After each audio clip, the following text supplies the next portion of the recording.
Terkadang kita lupa dunia ini tak akan selamanya menunggu kita menaklukkan ragu, beranikan diri.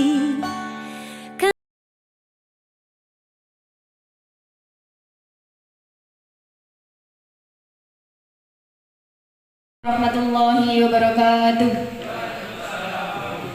Alhamdulillahirabbil alamin wa bihi nasta'inu ala umurid dunya waddin. Wassalatu wassalamu ala asrafil anbiya'i wal mursalin sayyidina wa maulana Muhammadin wa ala alihi wa sahbihi ajmain. Rabbi israh li sadri wa yassir li amri wahlul 'uqdatam min lisani yafqahu qawli, amma ba'du. Kepada yang terhormat Bapak Budi Santosa SPD Mat MPD selaku Kepala SMPN 1 Purwasari, kepada yang kami hormati Bapak Ibu guru beserta tenaga administrasi SMP Negeri 1 Purwasari, dan semoga hari ini membawa ilmu pulang, membawa ilmu yang manfaat dan barokah. Kedua kalinya salawat serta salam semoga tetap tercurahkan kepada Rasulullah Shallallahu Alaihi Wasallam. Semoga dengan syafaatnya kita nanti bisa diakui sebagai umatnya. Amin ya rabbal alamin. Ketiga kalinya saya berdiri di sini akan menyampaikan susunan acara pada pagi hari ini. Yang pertama yaitu pembukaan, yang kedua menyanyikan lagu Indonesia Raya, yang ketiga doa. Selanjutnya sambutan Kepala SMP Negeri 1 Purwasari, yang keempat yaitu penutup, dan dilanjutkan penyampaian diseminasi pemahaman dan penerapan budaya positif oleh Ibu Sri Kurniasi SPD. Begitu, mari kita buka acara pada pagi hari ini dengan membaca suratul Fatihah. Ala hadiniyah as-solihah. Al-Fatihah.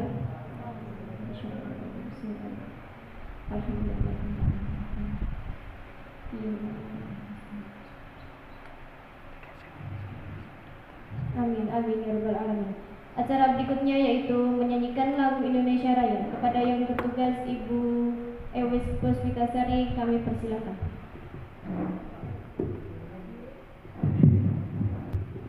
Hadirin dimohon berdiri.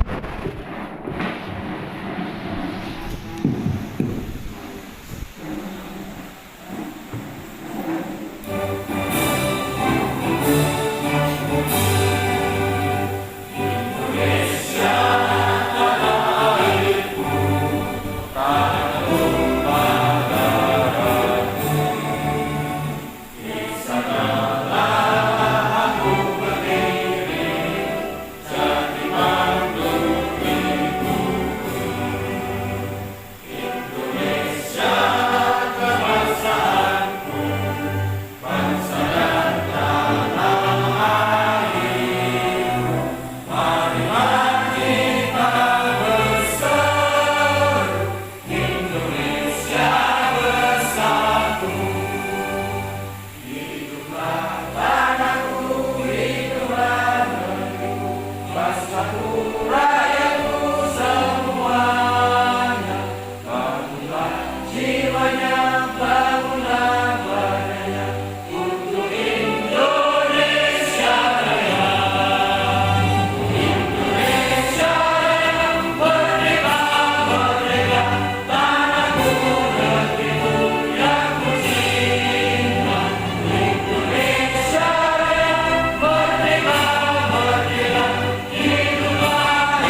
Hadirin dimohon duduk kembali. Berikutnya yaitu doa.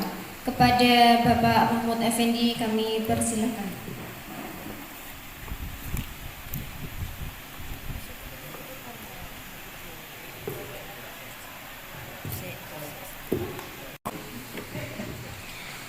Berikutnya yaitu doa. Kepada Bapak Mahmud Effendi kami persilakan.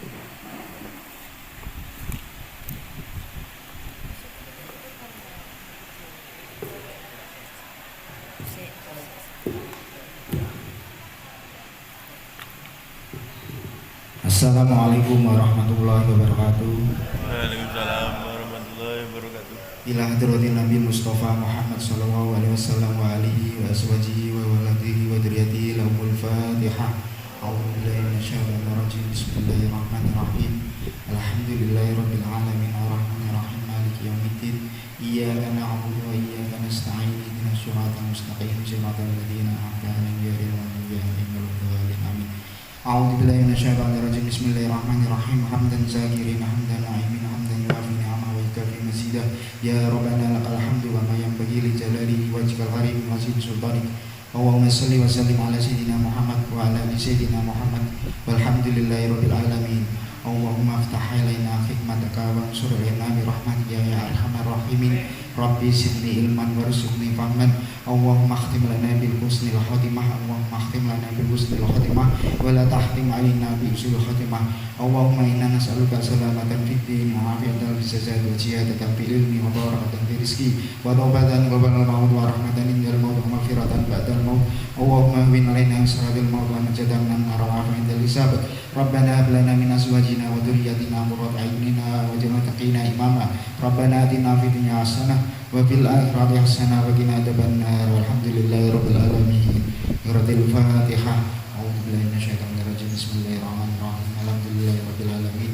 Arrahmanir rahim maliki yaumiddin. Iyyaka na'budu wa iyyaka nasta'in. Ihdinas siratal mustaqim siratal ladzina an'amta 'alaihim ghairil maghdubi 'alaihim waladdallin. Amin.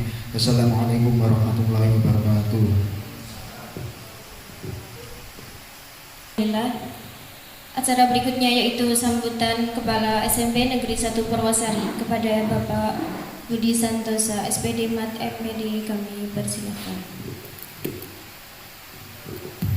Bismillahirrahmanirrahim. Assalamualaikum warahmatullahi wabarakatuh. Alhamdulillah wa syukurillah wa la haula wa la quwwata illa billah. Bapak Ibu, mari senantiasa bersyukur karena kita masih sehat ya. Ada beberapa teman kita yang tidak bisa hadir karena salah satu penyebabnya adalah karena sakit. Juga tadi sore itu ada berita duka ya, yaitu Bapak Sekdim, Bapak Dr. Andes Suyanto MM, karena sakit meninggal sekitar asar kemarin. Ya, sempatkan berdoa untuk keluarga pendidikan kita. Bapak sekalian, salawat dan salam semoga selalu tercurah pada junjungan kita, pada panutan kita ya, Nabi Muhammad SAW, para sahabat dan para pengikutnya. Semoga kita di hari akhir nanti akan mendapat bantuan dan syafaat dari beliau. Amin. Pada kesempatan ini saya sampaikan terima kasih pada panjenengan yang bersedia mengikuti kegiatan ini, yaitu diseminasi.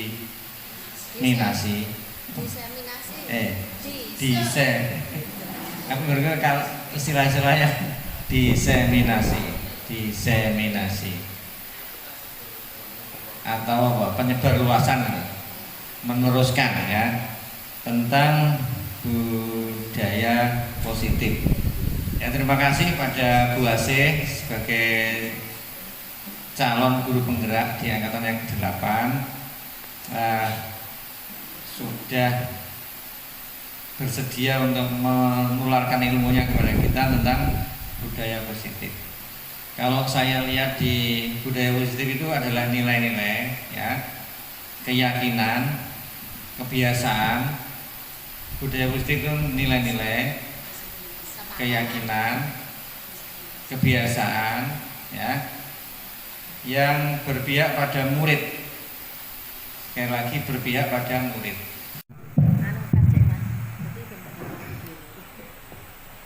Terima kasih dihaturkan kepada Bapak Budi Santosa SPD Mat RPD. Dilanjutkan acara penutup. Mari kita tutup acara pada pagi hari ini dengan membaca suratul Fatihah. Al-Hadiniyah Al-Fatihah.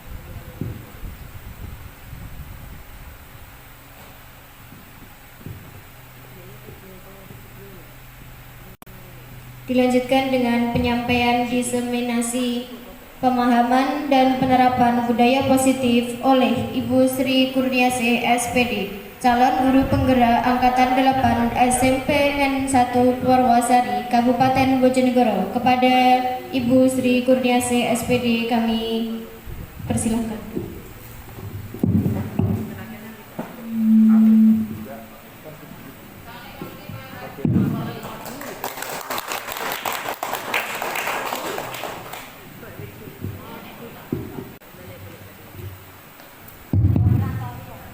Assalamualaikum warahmatullahi wabarakatuh. Selamat pagi. Oke. Jadi kalau saya bilang selamat pagi, jawabannya pagi, pagi, pagi luar biasa. Itu ya. Selamat pagi. Pagi, pagi, pagi luar biasa. Kurang semangat Bapak Ibu. Semangat pagi. Pagi, pagi, pagi luar biasa. Oke, terima kasih. Nah, Bapak Ibu, hari ini saya akan melakukan diseminasi tentang pemahaman dan penerapan budaya positif. Ya, diseminasi pemahaman dan penerapan budaya positif. Bapak Ibu, kenapa ini menjadi sesuatu hal yang penting? Karena kita tahu bahwa sesuatu yang positif ini akan berdampak luar biasa bagi perkembangan peserta didik selama mengikuti pembelajaran, terutama di SMP Negeri 1 Purwosari.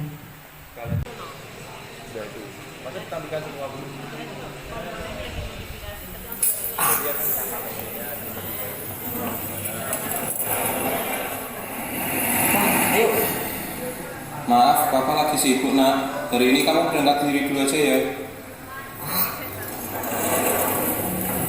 Bang. Iya Den. Ada apa Den? Ada nawa ke sekolah dong. Oh iya.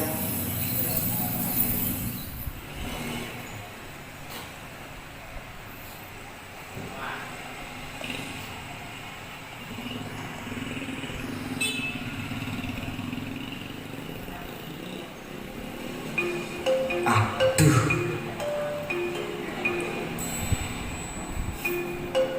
Sekolah juga ya? Kenapa? Apaan sih ini orang? Bikin risih aja. Dulu nama saya si Bayu Ahmad.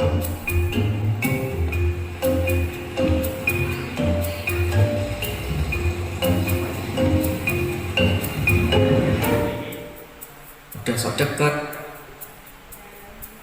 dekil, cerewet lagi. Pokoknya gue benci sama dia.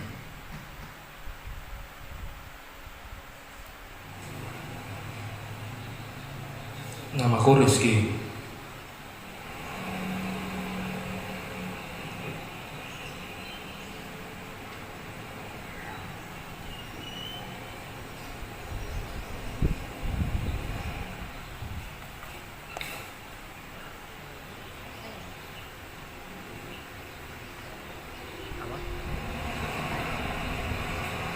Ini hari pertama aku masuk sekolah. Pak, Bu, saya berangkat dulu ya.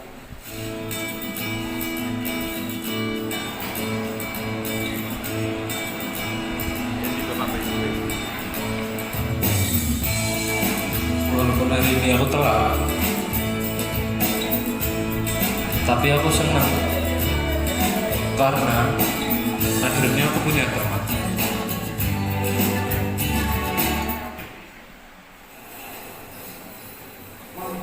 Gimana sih kok tadi kok gak jemput, capek tahu.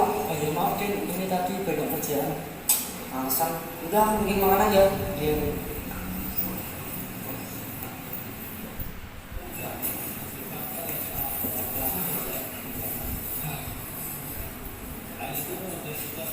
Ini Din makanannya. Bang, tahu sisi bola kan nggak? Yang warna merah. Oh itu barusan masuk sih. Gimana sih? Mungkin lagi banyak masalah.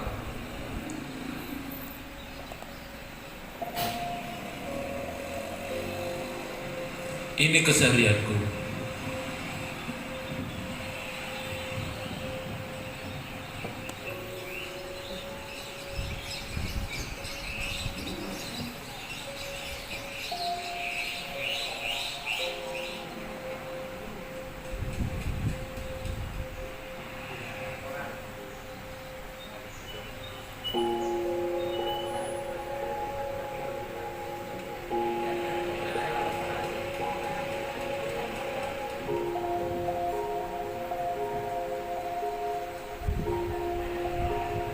Kejualan koran.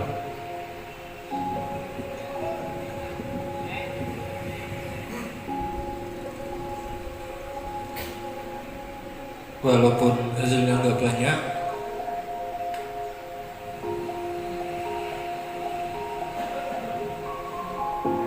tapi cukuplah untuk memenuhi kebutuhan sehari-hari.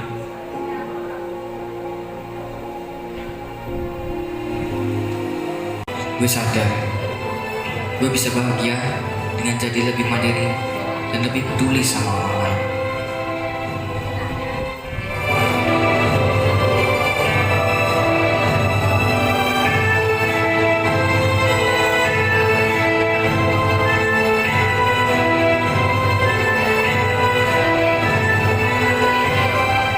Aku harus berubah.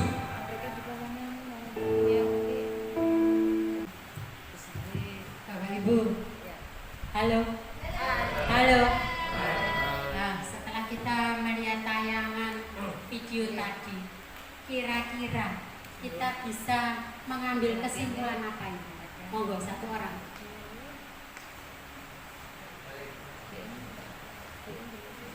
Ya, monggo. Dalam melihat tayangan tadi bahwa kita sebagai guru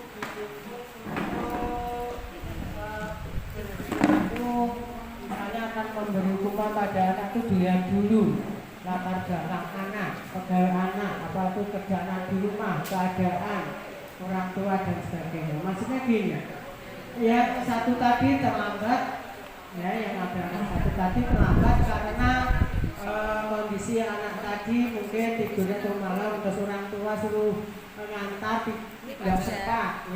Yang satunya terlambat itu karena pekerjaan yang harus dipikul anak itu sendiri karena bekerja untuk mencukupi kehidupan sehari-harinya, yaitu dengan berjualan. Jadi kita sebagai guru melihat, jadi akan memberikan nasihat pada anak untuk beberapa, misalnya untuk masuk kelas gitu terlambat. Kalau kita tahu seperti itu kan anak tidak diberi maksudnya suruh masuk, kita tahu bahwa dia itu terlambatnya karena situasi kondisi yang keluarga yang kurang baik. Terima kasih. Terima kasih, tepuk tangan untuk bikin. Bahkan ada dua orang anak, yang satu namanya Akmal, yang satu namanya Rizky, di mana kalau dilihat latar belakangnya, Akmal ini berasal dari keluarga yang ekonomi mampu, kemudian yang Rizky berasal dari ekonomi yang tidak mampu. Tetapi ada hal-hal positif yang dilakukan oleh Rizky di balik keterbatasan yang dia alami, begitu. Walaupun dia secara ekonomi ini tergolong tidak mampu, namun dia ini memiliki nilai-nilai yang bersifat positif yang nanti erat kaitannya dengan materi kita hari ini, yaitu tentang budaya positif.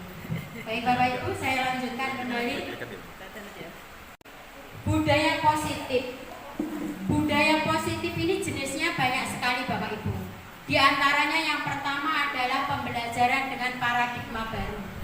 Kemudian ada disiplin positif, kemudian ada keyakinan kelas, motivasi intrinsik, kemudian ada lagi segitiga restitusi. Ini yang akan kita pelajari hari ini. Kita mulai dengan yang pertama, pembelajaran dengan paradigma baru. Bapak Ibu, dalam konsep kurikulum merdeka kita sudah mengetahui bahwa yang dimaksud dengan pembelajaran dengan paradigma baru adalah pembelajaran yang dirancang sesuai dengan perkembangan karakteristik peserta didik, perkembangan pembelajaran yang terdiferensiasi. Gitu ya, gitu kan, betul kan ya? Nah, pembelajaran yang terdiferensiasi itu maksudnya bagaimana, Pak Budi?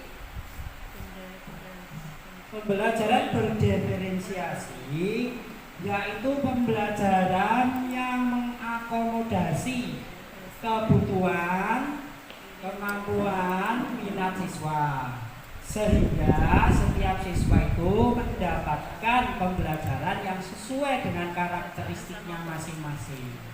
Apabila dia suka mendengar, maka dia diberi pembelajaran yang banyak mendengar. Apabila dia suka melihat, dia diberi pembelajaran yang banyak melihat. Dan apabila dia suka bergerak, diberi pembelajaran yang banyak melakukan. Dan bila dia suka tidur, maka dia ditegur. Terima kasih. Terima kasih, tepuk tangan untuk Pak Budi. Jadi memang betul sekali Bapak Ibu, pembelajaran paradigma baru itu cirinya penerapan pembelajaran yang berdiferensiasi. Kenapa perlu berdiferensiasi? Karena kita tahu bahwa peserta didik ini memiliki karakteristik yang berbeda-beda. Karena karakteristiknya berbeda, maka kebutuhannya juga akan berbeda. Nah, paradigma baru di sini kita akan memfasilitasi peserta didik kita dengan melakukan pembelajaran, menerapkan pembelajaran yang berbeda-beda tadi, yang berdiferensiasi sesuai dengan kebutuhan peserta didik kita sendiri. Saya punya 2 kasus, 2 orang. Saya minta Bapak Ibu berdiri semua, saling mencari pasangan, dua-dua begitu. Yang satu, yang A nanti ada di sebelah kanan, berbaris di sebelah kanan begini, berhadapan-hadapan tapi di sebelah kanan. Oke, silakan berhadapan-hadapan di sebelah kanan. Kemudian, ya berhadapan-hadapan. Yang kiri, yang kanan nanti sebagai A ya Bapak Ibu deh, sebagai A. Yang kiri nanti sebagai B. Sekarang coba Bapak Ibu yang kanan, yang A sebagai A. Anda bayangkan di tangan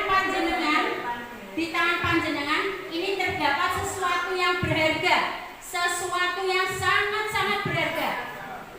Nah, sehingga karena Anda merasa ini berharga, maka tolong yang akan menggenggam tangannya dengan sekuat mungkin. Tugas panjenengan adalah mempertahankan genggaman atau kepalan tangan ini. Bisa ya Bapak Ibu ya?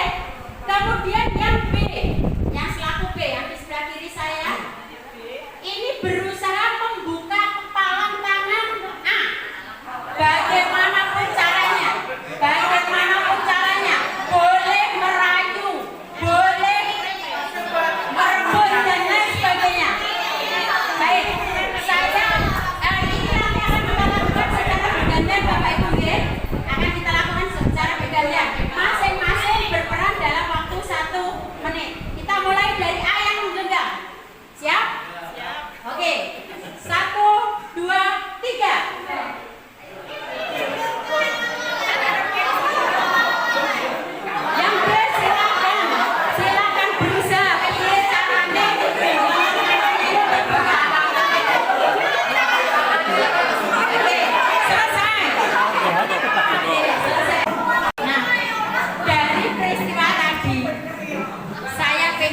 pertanyaannya, apakah A atau B atau yang menggenggam tangannya tadi tetap bisa mempertahankan genggaman tangannya? Tetap bisa. Tetap bisa. Pak Adi, alasannya kenapa kok tetap menggenggam tangan atau mengepalkan tangan? Yang digenggam adalah sesuatu yang berharga, sehingga tidak tetap pertahankan, tidak boleh dilihat oleh orang lain. Jadi karena merasa ini bendanya berharga, sesuatu yang berharga, maka Pak Adi tidak mau melepaskan genggaman tangannya, tidak mau membuka genggaman tangannya. Baik, sekarang yang kedua, adakah Bapak Ibu yang membuka genggaman tangannya? Ada, monggo silakan. Pak Indra, monggo, Bu Nur, monggo.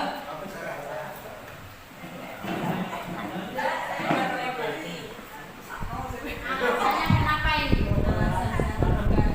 Karena partner kerja saya bapak-bapak, daripada saya dipegang-pegang.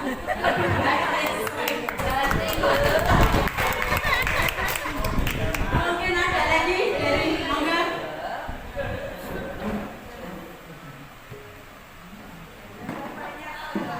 Terima kasih, jawaban saya demikian. Tadi saya dengan Pak Burhan itu nggak berusaha untuk mempertahankan. Kenapa? Karena kita ingin saling memberi, itu aja.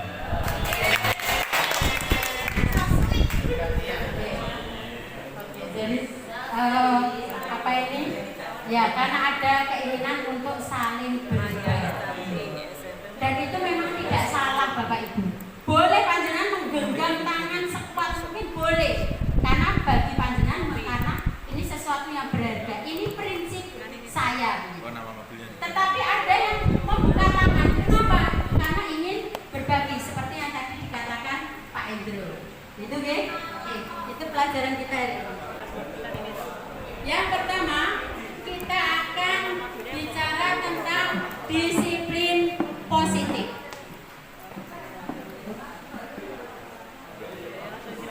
Kalau dilihat dari makna katanya Bapak Ibu, disiplin adalah suatu tindakan atau sesuatu yang dilakukan oleh seseorang kepada orang lain untuk melakukan sesuatu yang bisa jadi itu kadang-kala sifatnya memaksa. Namun kadang-kala kalau kita bicara disiplin, maka erat kaitannya dengan ketidaknyamanan. Nggih mboten. Contohnya begini Bapak Ibu. Ini saya ambil contoh murid kita, ya anak-anak kita. Ketika dia berpakaian seragam, menggunakan seragam, itu kan salah satu bentuk disiplin, gitu.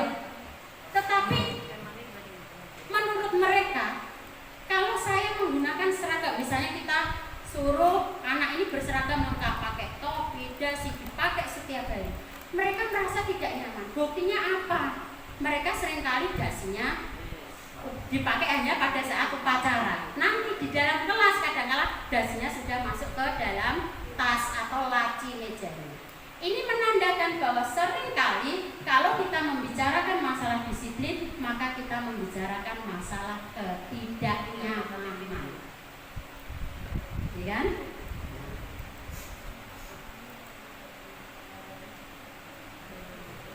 Menurut Ki Hajar Dewantara atau menurut Ki Hajar Dewantoro, bahwa disiplin ini self disiplin.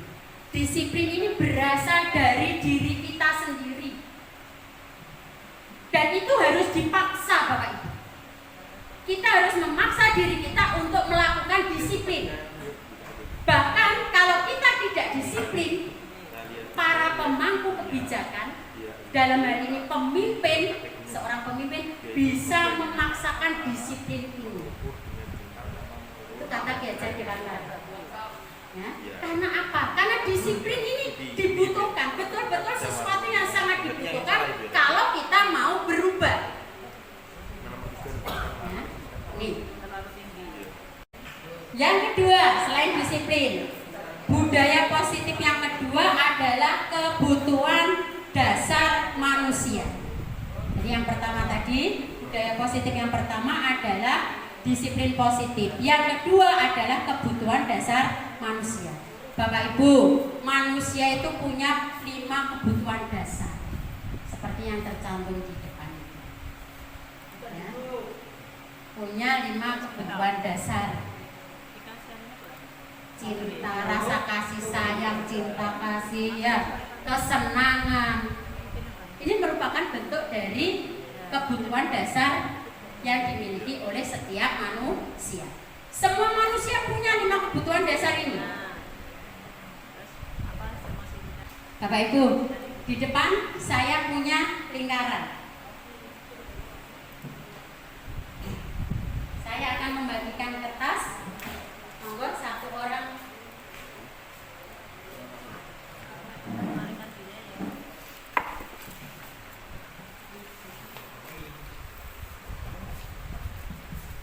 Satu orang pegang satu kertas, Bapak Ibu.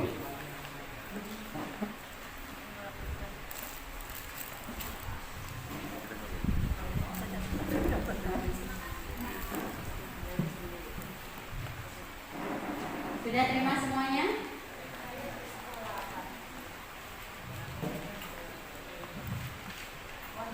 Sampun? Sudah terima semuanya Bapak Ibu?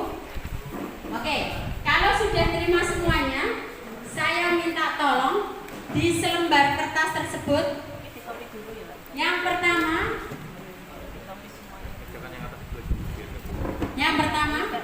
silakan Anda jawab pertanyaan pertama.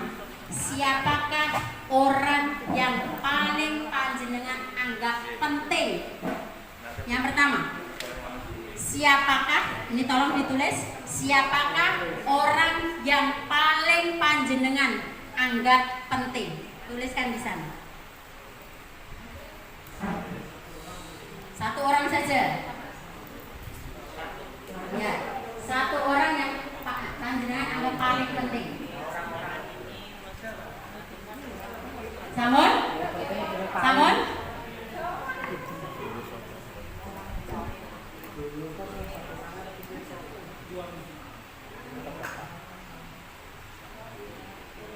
Samun? Yang kedua, silakan panjenengan tulis lagi. Nilai-nilai kebajikan apa yang menurut panjenengan penting? Nilai-nilai kebajikan apa? Nilai-nilai kebaikan apa yang menurut panjenengan ini penting? Boleh lebih dari satu, Bapak Ibu. Monggo. Pak Randy mungkin? Sudah? Oke, Bu Sari? Monggo Bapak Ibu, kita dengarkan presentasinya Bu Sari. Baik, terima kasih untuk pertanyaan yang pertama. Siapakah orang yang paling penting dalam hidup saya? Yang jelas suamiku. Iya. Kenapa milih suami gak pilih anak? Karena kalau suami itu insya Allah yang menemani kita. Kalau anak-anak itu mungkin nanti akan ikut suaminya. Ya. Jadi saya tidak milih suami. Kemudian yang nomor 2, nilai-nilai kebajikan apa yang penting dalam hidup Anda? Ini banyak, tapi ya yang penting iman dan takwa nomor 1.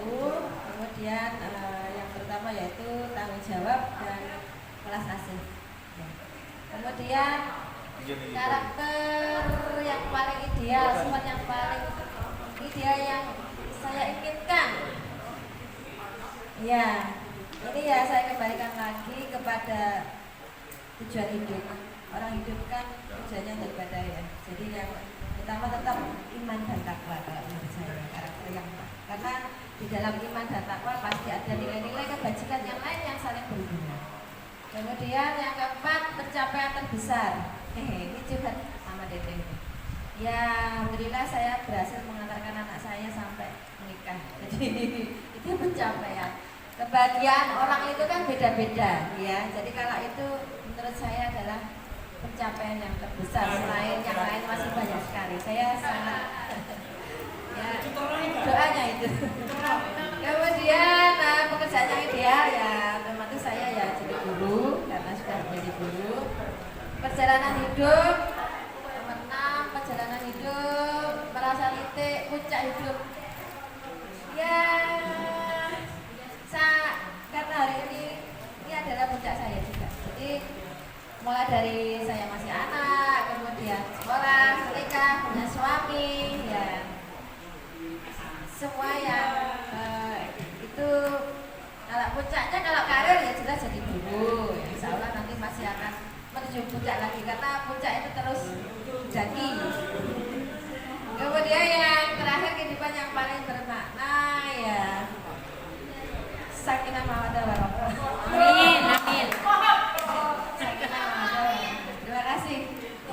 Terima kasih, tepuk tangan untuk Bu Sari, Bapak Ibu. Ya, jadi sekali lagi ini tidak ada yang salah, tidak ada yang benar, karena memang ini menurut pribadi kita masing-masing. Mungkin baik buat kita, belum tentu baik menurut orang lain. Begitu ya Bapak Ibu ya. Puncak kita juga belum tentu merupakan puncak kehidupan orang lain. Jadi semuanya ini mesti berbeda-beda. Yang ketiga, budaya positif yang ketiga adalah motivasi. Motivasi positif. Motivasi itu apa kira-kira Bapak Ibu? Dorongan dari dalam diri kita. Dorongan yang berasal dari pribadi kita, intrinsik kita. Itu motivasi. Nah, di sini Bapak Ibu, motivasi positif ini ada 3. Yang pertama, kita memiliki motivasi, kita memiliki dorongan karena menghindari hukuman. Ini yang sering dilakukan oleh anak-anak kita. Jadi mereka melakukan mereka termotivasi, terdorong karena untuk menghindari hukuman atau ketidaknyamanan. Ya. Sebagai contoh, tadi saya katakan seragam. Jadi mereka mau menggunakan seragam karena tidak mau dihukum. Mereka menggunakan dasi karena tidak mau dihukum. Ini motivasi yang pertama. Dan motivasi karena menghindari hukuman ini levelnya yang paling rendah Bapak Ibu. Kalau kita memiliki motivasi karena terdorong supaya tidak dihukum, maka itu level motivasi yang paling rendah. Yang kedua, termotivasi karena untuk mendapatkan imbalan atau untuk mendapatkan penghargaan dari orang lain. Modus nih. Motivasi karena modus.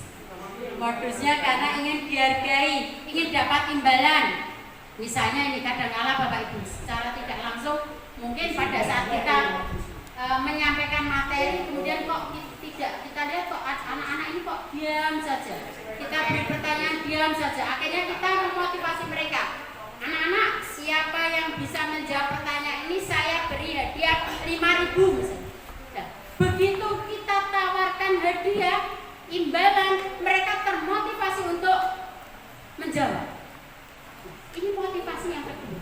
Motivasi karena ingin mendapatkan imbalan atau ingin mendapatkan penghargaan dari orang lain.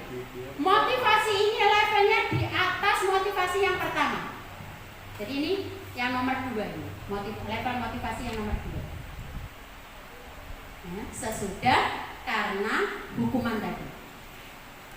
Dan yang ketiga, motivasi yang ketiga adalah motivasi yang berasal dari dirinya sendiri atau motivasi intrinsik.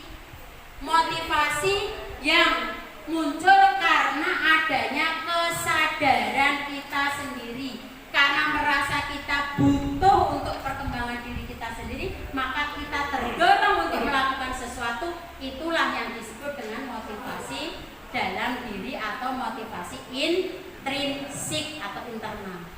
Dan motivasi ini adalah motivasi yang levelnya paling tinggi. Sesuatu kalau berasal dari diri kita sendiri, maka ini level motivasi yang paling tinggi. Ya, saya harus belajar. Kenapa saya harus belajar? Oh, itu bagian dari peningkatan kualitas diri saya. Berarti itu motivasi dan tidak boleh memberikan reward ya kan, reward dan punishment kan tidak boleh di kurikulum merdeka ini. Tapi di sini tadi dikatakan kita harus memaksa. Nah, memaksa itu menggunakan apa caranya? Jadi saya ini malah jadi pertanyaan bagi saya, caranya seperti apa? Kalau kita tidak boleh melakukan reward, tidak boleh melakukan punishment, terus untuk cara untuk mendisiplinkan siswa ini seperti apa? Ini, jadi ini kalau bahasa. Kalian malah ganti pertanyaannya. Saya ulangi lagi. Kita mulai dari keyakinan sekolah. Siapa tadi yang menyusun keyakinan sekolah Bapak Ibu? Semua warga sekolah. Semua warga itu apakah murid saja? Tidak. Apakah guru saja? Tidak. Apakah hanya kepala sekolah? Tidak. Bahkan tenaga administrasi sekolah, bahkan Pak Wahono, penjaga malam, itu juga harus dilibatkan dalam penyusunan keyakinan sekolah. Paham deh? Paham deh? Oke. Karena ini disusun oleh seluruh warga sekolah, maka yang bisa memaksa untuk melakukan disiplin siapa kalau begitu? Semua. Kalau nggak bisa, anaknya juga bisa siapa? Berarti level tertingginya siapa? Pemilik kekuasaan tertinggi di sekolah. Jelas kepala sekolah. Ya, jelas kepala sekolah. Dan langkahnya bagaimana? Kita panggil orang tuanya. Karena kita tidak mungkin Bapak Ibu melakukan penanganan. Misalnya ada anak terlambat, kita langsung lapor ke sekolah. Bukan begitu maksudnya Putin. Maksudnya bukan begitu. Jadi begini, kalau ada kasus anak yang terlambat, ya kita tangani. Siapa yang menemukan kasus terlambat? Siapa yang menemukan kasus terlambat? Nah, itu bisa langsung menangani. Ya. Iya, betul sekali. Ya, karena begini, ini yang mungkin agak sedikit kita harus rubah Bapak Ibu. Selama ini terkesan itu begini. Kalau ada murid terlambat, kalau ada anak yang berkasus, itu yang menemukan siapa? Itu bukan diselesaikan oleh yang menemukan, tetapi kadang-kadang kita larikan ke BK. Bapak Ibu tolong dipahami, BK itu bukan ajang pengadilan. Ya, BK itu bukan ajang pengadilan. Maaf, ini mungkin saya juga baru belajar. Saya sadar betul, ini betul-betul saya agak sedikit saya pahami itu ketika saya mengikuti BIMTEK tentang pendidikan inklusi. Ya, ini baru betul saya sadari. Ternyata BK itu tidak tempat mengadili anak. Ya. Mungkin di satu sisi saya agak setuju dengan apa yang dilakukan oleh Pak Heru selaku BK beberapa waktu lalu. Beliau ini sering ngajak omong anak dengan membagikan begitu. Tapi anaknya kemudian cuma kadang-kadang anak kita ini sendiri yang tidak bisa menempatkan diri dan posisinya Bapak Ibu. Ya, itu yang saya tidak. Itu dulunya itu yang kalau dibahasan dan mau. Nah, begitu, ya. Jadi ada apa ya? Ada timbal baliknya ya Bapak Ibu, ya. Ya, begitu. Oke. Oke, ya, begitu ya Pak Dian ya, Putin. Oke, kita lanjutkan lagi Bapak Ibu.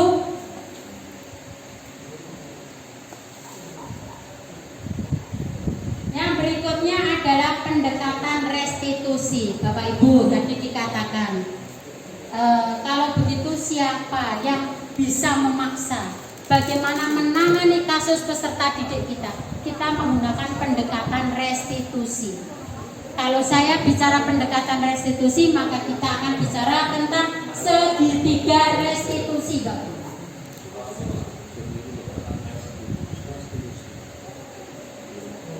Nah, ini pendekatan restitusi. Di sana sudah saya tampilkan perbedaan antara hukuman, konsekuensi, dan restitusi. Saya sudah berikan contohnya di depan.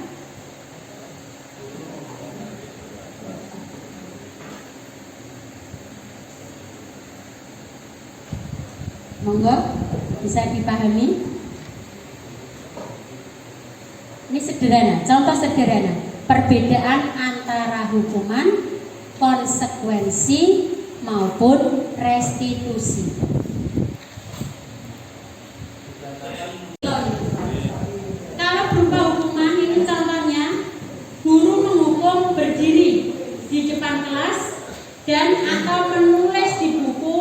yang berisi tulisan tidak lupa mengerjakan PR sebanyak 100 kali. Ini bentuk hukuman. Jadi contohnya misalnya, ini terus terang dulu saya sering begitu Bapak Ibu.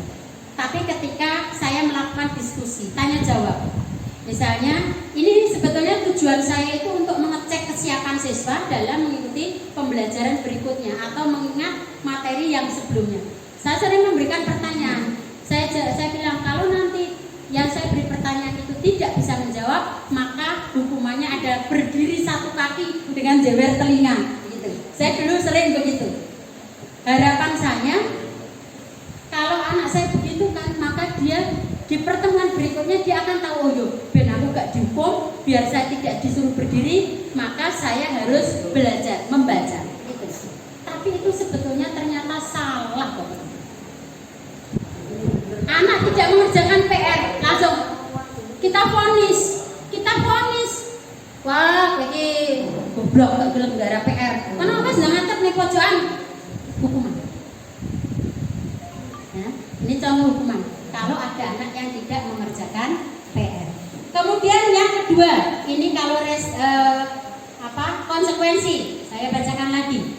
Guru memberikan konsekuensi untuk mengerjakan PR pada saat istirahat.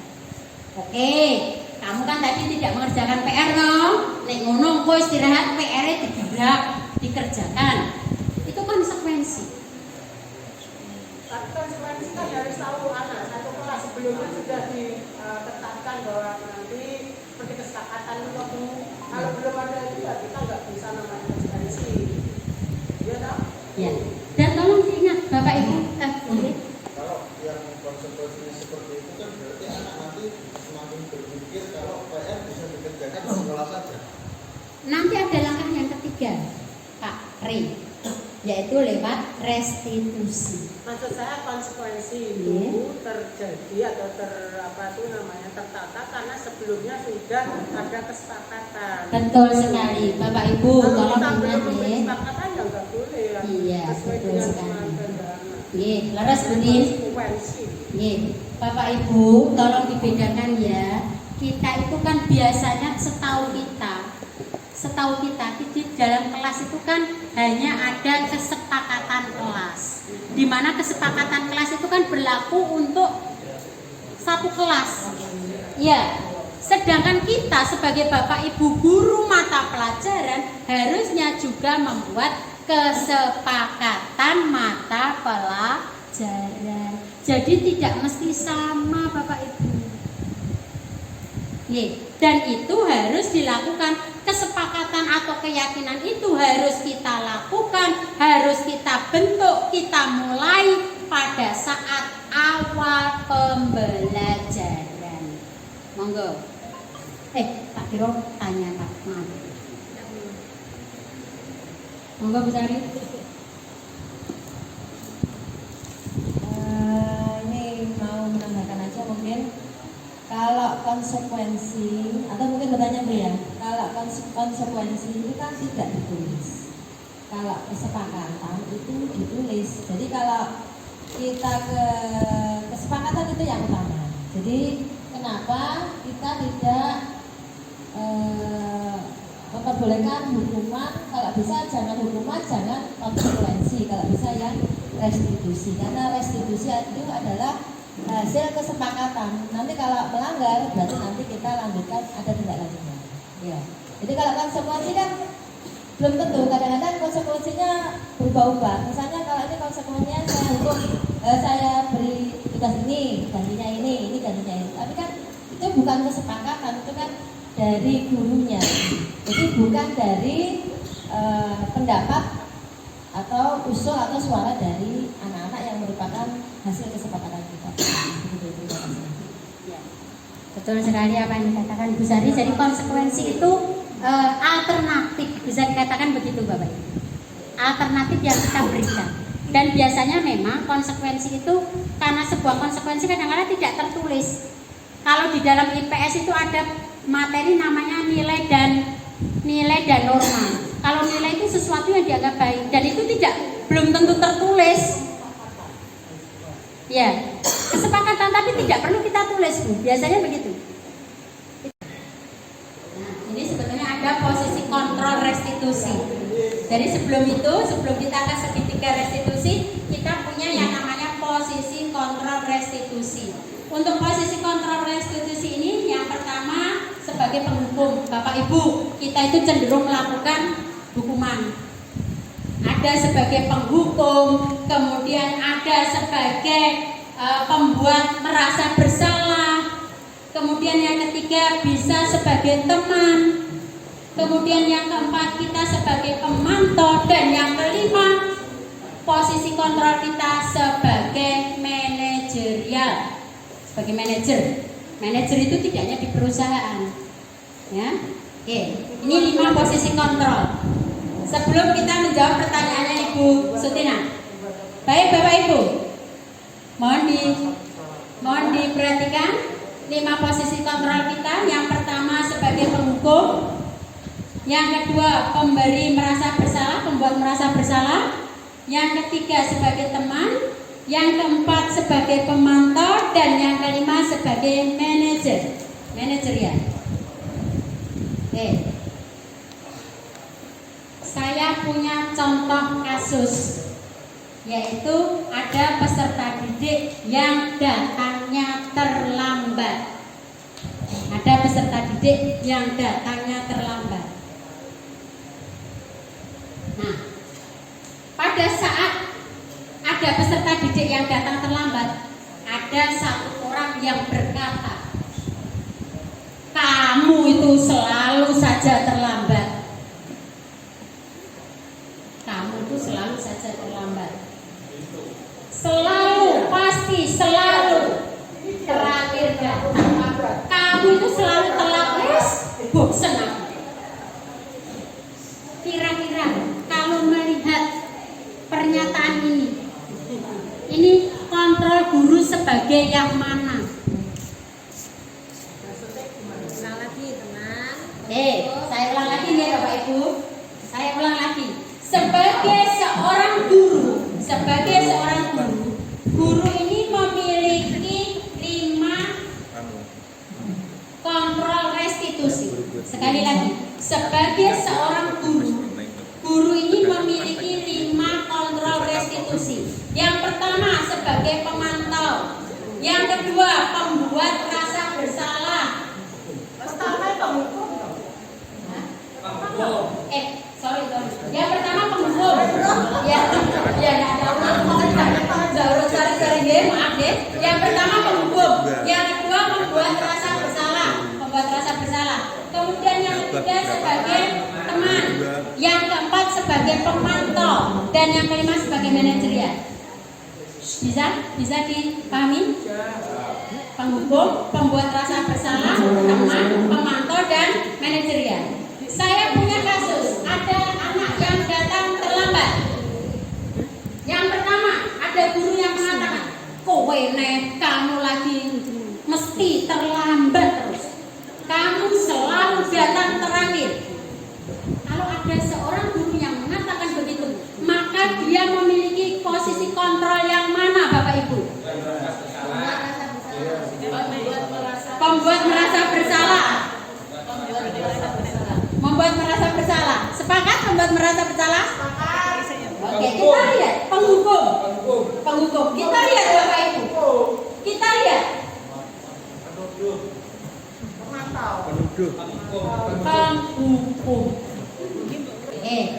Yang kedua, Bapak Ibu, ini ada guru yang mengatakan begini, peraturannya apa? Ada anak datang terlambat, kemudian ditanya, peraturannya apa? Gitu. Kemudian dia menanyakan lagi, apa yang telah kamu lakukan? Kalau ada guru yang mengatakan begitu, maka dia sebagai apa ini, Bapak? Membuat merasa bersalah. Pemantau. Jadi kalau pemantau itu mesti dibandingkan dengan keyakinan kelas atau kesepakatan kelas. Yang ketiga, kamu bagaimana yo?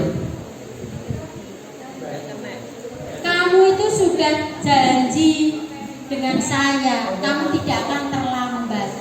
Kok ini terlambat lagi? Ini berarti apa? Pembuat merasa bersalah. Oke. Kemudian yang ke berikutnya, ya sudah, kali ini tak apa. Sana duduk. Berarti ini sebagai apa? Oke. Dan yang terakhir, apakah kamu mengetahui bahwa ini kita sebagai seorang manajer.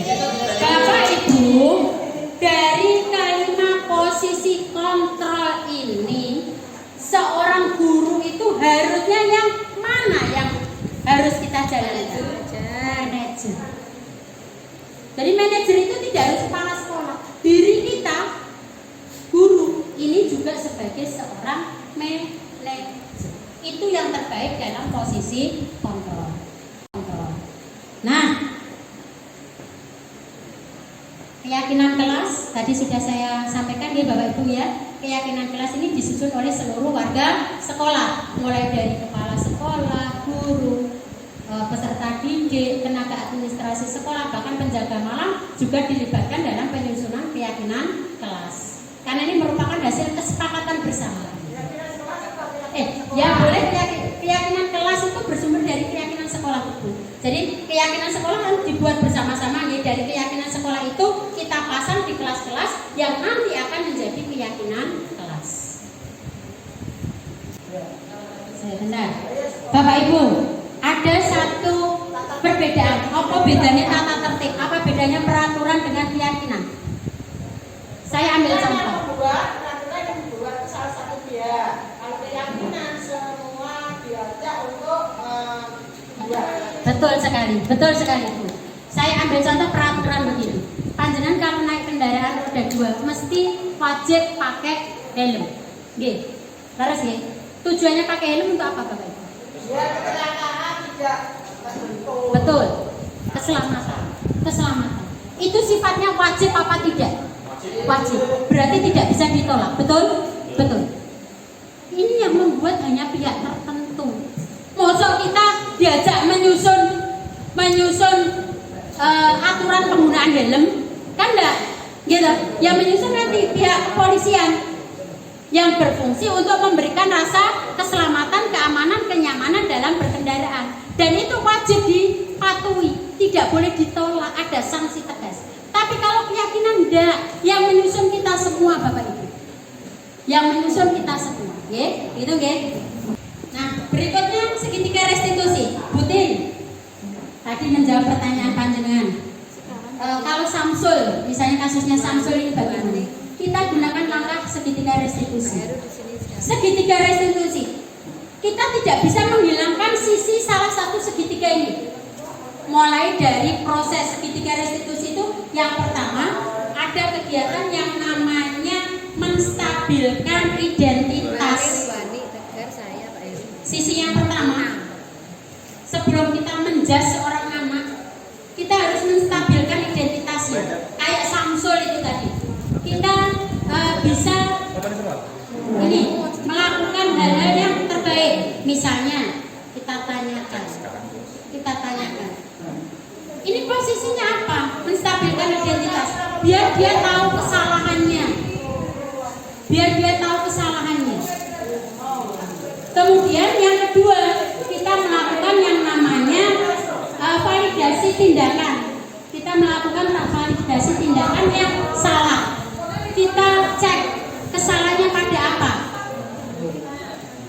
Jadi jangan sampai langsung menjas sebelum melakukan langkah yang pertama dan kedua ini. Dan yang ketiga, menanyakan keyakinan yang sudah ada, keyakinan sekolah. Ya.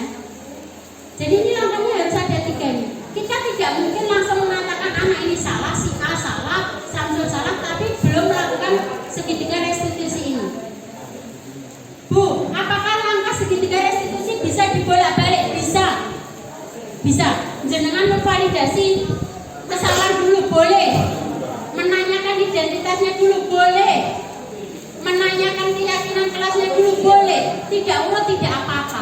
Yang penting tidak menghilangkan salah satu dari sisi segitiga restitusi.